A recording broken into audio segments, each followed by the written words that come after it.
Ocoee stands by Florida law and its residents. Winter Garden tightening up previous Orange County properties. Splash challenges and peaches. Summer is here. And remembering Bart Bryant, a golf champion from our community. The date is June 16th, 2022. We're going to go through these stories and more. Welcome to West Orange on the Go. My name is Austin Arthur, and this is where we do local news and comment. And when I say local news, I mean hyper-local. West Orange. This is your news. We begin in 10 seconds. You're listening to West Orange on the Go. Brought to you by the West Orange Times and Observer. Hosted by Austin Arthur. West Orange on the Go. The Ocoee City Commission denied a variance request for a minor community residential home during its June 7th meeting. Applicant Amanda Arjun petitioned the commission to consider approving the variance. She purchased the home, remodeled it, and is seeking to open an assisted living facility. Quote, "We are providing a great asset to the community. If I can open this, I'm not causing a problem to the residents. I will be helping them." End quote. However, Country Comfort Care already is operating a community residential home located fewer than 1,000 feet from Arjun's property. Now, state statutes include a specific section dedicated to community residential homes. Quote, "Homes of 6 or fewer residents which otherwise meet the definition of a community residential home." And it reads on to state that they shall not be located within a radius of 1,200 feet of another existing community residential home, end quote. Now, several residents from the community addressed the commission on this. One resident stated, quote, "I live next door to the house in question, and I don't think it's appropriate to have another business within our neighborhood," end quote. Yet another resident stated, "We as a community should have a say in the matter. This is a business, and I don't want a business in the community," end quote. Now, Commissioner Rosemary Wilson, who represents District 2, the district that is in question, she cited that the community's opinion is very clear and that the state law is even clearer, and the variance was denied by all commissioners present.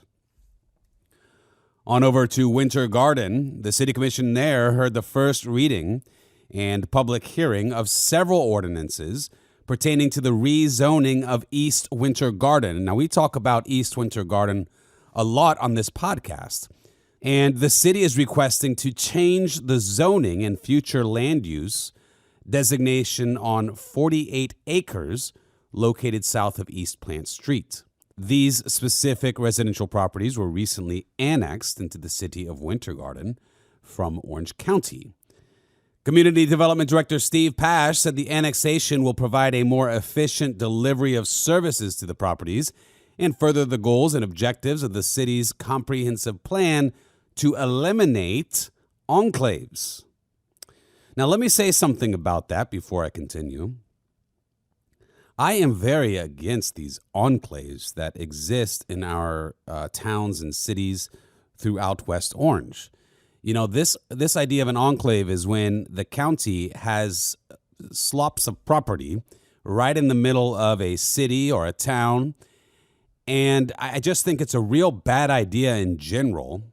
You know, it takes years to create good communities with cohesive values and principles that are aligned in the aggregate. And not only that, but city planning, town planning. So it's not that I'm anti-county, but I think that the more we can annex into our cities, into our towns here in West Orange, the better off we'll be. So I'm very happy that Winter Garden has been working hard and well with the county to get this done. I think it's the right thing to do. Now, District 2 Commissioner Ron Mueller said although he was in support of part of the ordinance, he had concerns leaving areas as what they call R4. and he believes moving it to R2 would be more beneficial. Director Steve Pash said, quote, "It could be harmful to those people to do that. We tried to stay consistent with what is there," end quote. The city manager, John C. Williams, said one of the consequences of R2, what Mr. Mueller was asking for, would be that the city would establish a layer of bureaucracy under which residents would be required to obtain additional property or request different variances.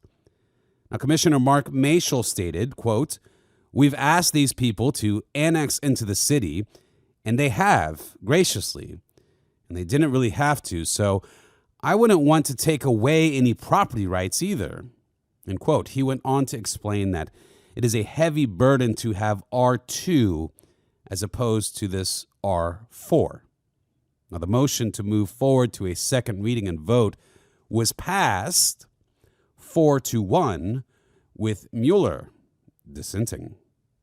And on to Orange County as a whole. Orange County Mayor delivers the 2022 State of the County Address. Jerry L. Dimmings highlighted the accomplishments and discussed the future of the county on Friday, June 10th, at the Orange County Convention Center. The mayor said the theme for this year's address was, quote, "Investing boldly and going where we've never gone before," end quote. And in his fourth annual address, the mayor of Orange County highlighted his stated accomplishments and discussed the future of the county through this year's aforementioned theme. Dimmings said Orange County's future is bright and that, quote, "We will continue to embrace a diversity because everyone deserves the right to be valued and respected," end quote. And you could read all of what the Orange County mayor had to say in his address in this week's paper. He is in an election season, and if you would like to check that out and see what he feels about the county and check out the details, you can do so at orangeobserver.com. orangeobserver.com. Okay, let's see here. This seems fun. The Peach Truck Tour is coming to the city of Winter Garden this weekend. The Peach Truck Tour brings hand-picked fresh summer peaches to cities in nearly 30 states all summer long. Residents had the opportunity to pre-order individual 25-pound boxes of peaches and pick them up at the Winter Garden Village this weekend. Now, if you would like to do that, you can also visit our Facebook page or the website, orangeobserver.com, and you will have there the link to order yourself a big box of peaches, okay? Perfect for the summer. And, another thing that's perfect for the summer is this Wesley's Splash Challenge. All right, let me read it here. It is back. The Splash Challenge is back, and our friends at Healthy West Orange are ready to cheer you on. Register now, claim your free splash packet, and enter to win 4 tickets to Universal's Volcano Bay. Now sign up here and don't forget to tag us in your H2 adventures. So what you're going to want to do, and it'll explain all the details, but it's a fun little thing, and you don't have to do too much, and you might win some tickets to Volcano Bay. We love Universal. So to sign up, you go to hwoevents.org. So that stands for Healthy West Orange, hwoevents.org. And don't forget to tag us when you do your social posts, all right? Let them know you heard from the West Orange Times and Observer. All right, let's do a sports highlight before we finish up here and get into the final page. Andrea Mujica, one of our staff writers, she mostly handles the sports there, in addition to other great stories. She says that 2 local teams excelled in their participation at the 2022 Special Olympics USA Games. The Orange County Special Olympics cheerleading team placed fourth in the state, while the Orange County men's volleyball team snagged the first place. Now, we love Special Olympics. As a matter of fact, we donate some space to them on the weekend to come and train at the gym. We're big supporters of the Special Olympics, and I hope you are too. And you know, I see volleyball here. I told you before, my wife and her family, they love volleyball. So if you know anything about volleyball, you know, you got to talk to my wife. She loves it. All right, let's go on to something I love. I love Foundation Academy. Now, if you've been listening to this podcast, you know why. My daughter goes to that school. They are a sponsor of this program. Look, they've been doing it since 1958, all right? They are among the best. Let me tell you something. They are the best, all right? They're the best. Foundation Academy, all right? They focus on faith, academics, fine arts, athletics, great in the sports, always just top. And, you know, when I'm looking at the sports section, Andrea Mujica takes us through it, and I'm always seeing Foundation pop up. You know, so these guys really know what they're doing. My daughter is excelling. She's not doing well. She's excelling. And she started to excel in school when she joined Foundation Academy. Okay? The slogan, you know I love this slogan. Foundation Academy, where character matters. All right. You know, I cleaned my microphone the other day. I had a guest coming in, actually a client. We have a digital marketing and web design company. You know, I got it all cleaned up, you know, disinfected and everything. You know, these days you just got to disinfect everything. And I'm just telling you, the fumes here, it's kind of driving me crazy. I think I got to check out a friend of mine. You might know her, Nancy Brown. She's part of this company, this brand called Shakely, and it's all organic products and stuff. And, you know, not just for like, you know, vitamins and skin lotions and all this kind of stuff, but they also do cleaning stuff, all organic. You know, I might need to check that out. Okay, so that's just a friend of mine, not an official sponsor or anything, but I was just thinking about these fumes I'm getting right now. I got to get away from this microphone. And I might need to switch to Shakely with Nancy Brown there. You got to look her up, okay? You know, send me a direct message. I'll get you in contact with Nancy. And I might need to get some stuff from her too. Okay, let's get into the final story, okay? Stories like this are always tough to read.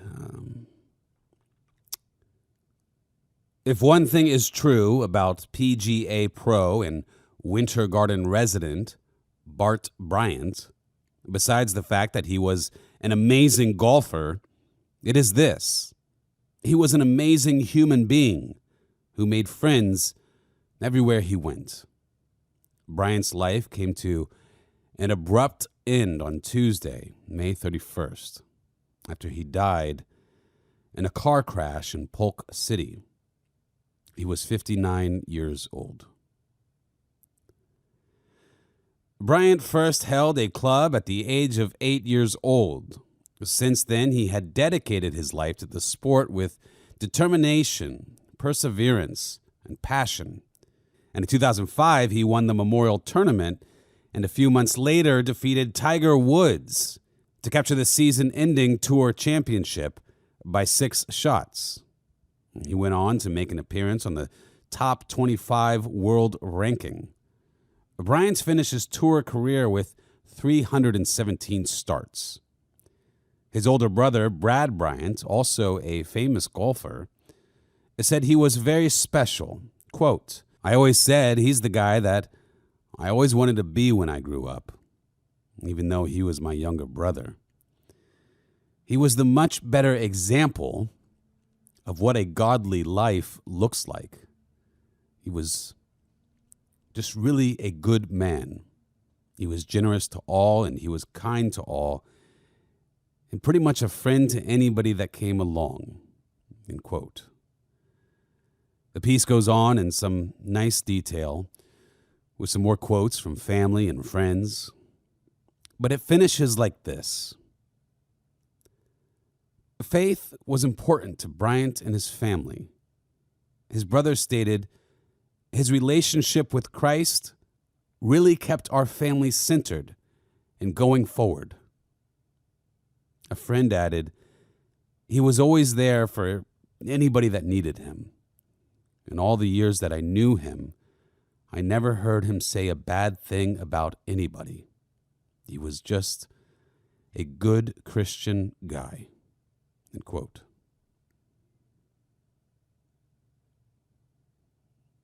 I, for one, find his life inspiring. I find that what is most important here, and I'm sure you agree, is how good he was to other people. Let us all take inspiration from the life of Bart Bryant, a West Orange resident, a golfer, and a good Christian man. This has been Austin Arthur with the West Orange Times and Observer. And until next week, have a happy and blessed weekend. West Orange on the Go is brought to you by the West Orange Times and Observer. Hosted by Austin Arthur. West Orange on the Go.